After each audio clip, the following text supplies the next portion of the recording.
Hi friends, welcome to Binvi mom recipes. ఈరోజు మన ఛానల్లో టేస్టీగా సాంబార్ ఎలా తయారు చేయాలో చూద్దాం. మీరు సాంబార్ చేస్తూ ఉంటారు కదా, కానీ ఈ ప్రాసెస్లో కూడా ఒకసారి ట్రై చేయండి. టేస్ట్ అయితే చాలా బాగుంటుంది. ఈ టేస్ట్ మీరు చాలా బాగా ఎంజాయ్ చేస్తారు.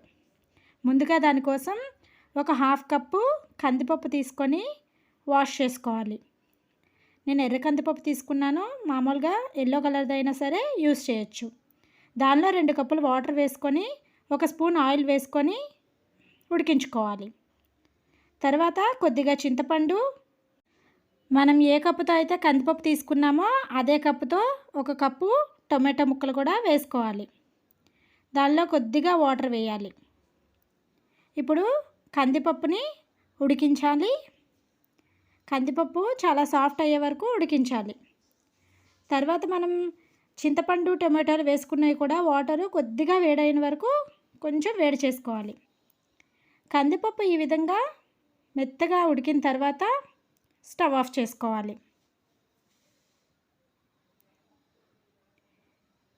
ఈ విధంగా ఉడికిన కందిపప్పుని పప్పుగుత్తితో మ్యాష్ చేసుకోవాలి.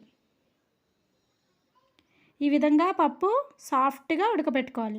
తర్వాత మనం నానబెట్టుకున్న చింతపండు టొమాటోల్ని పిండి వాటి వాటర్ తీసి వేసుకోవాలి.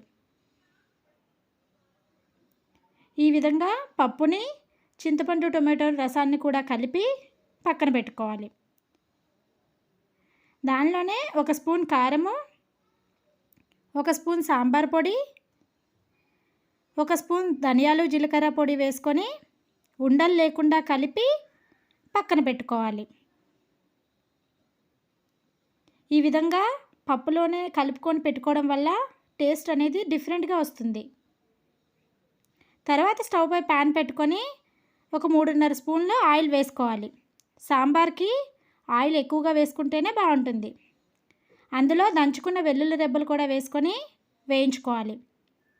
వెల్లుల్లి కాస్త ఫ్రై అయిన తర్వాత 1 స్పూన్ ఆవాలు, 1 స్పూన్ జీలకర్ర, కొన్ని ఎండుమిర్చి రెబ్బలు, కొద్దిగా కరివేపాకు వేసుకొని ఫ్రై చేసుకోవాలి. ఈ విధంగా పోపు వేగుతున్నప్పుడు కొద్దిగా ఇంగువ కూడా వేసుకొని వేయించుకోవాలి.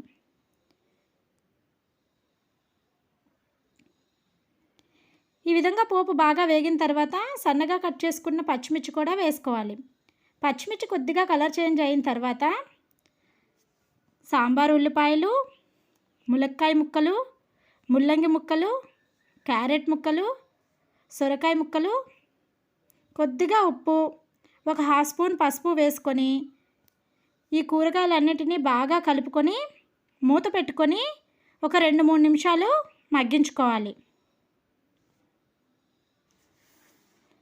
మధ్యలో మూత తీసుకొని మళ్ళీ వెజిటేబుల్స్ అన్నీ ఒక్కసారి కలుపుకొని మూత పెట్టుకొని మగ్గించుకోవాలి.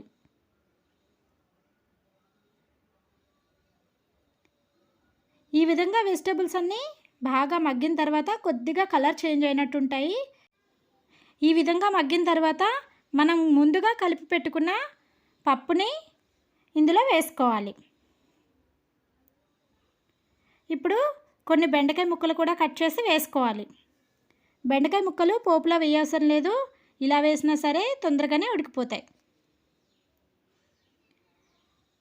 సాంబార్ని ఒక 4-5 నిమిషాలు బాగా మరిగించుకోవాలి. సాంబార్ ఈ విధంగా మరుగుతున్నప్పుడు లేతగా ఉన్న కరివేపాకు రెబ్బలు, కొద్దిగా కొత్తిమీర, చిన్న బెల్లం ముక్క వేసుకోవాలి. ఈ విధంగా బెల్లం వేయడం వల్ల పులుపు అనేది అడ్జస్ట్ అవుతుంది. ఇవన్నీ వేసుకొని సాంబార్ని ఒక 4-5 నిమిషాలు బాగా మరిగించుకోవాలి. ఈ విధంగా సాంబార్ మరుగుతున్నప్పుడు స్మెల్ అనేది చాలా బాగా వస్తుంది.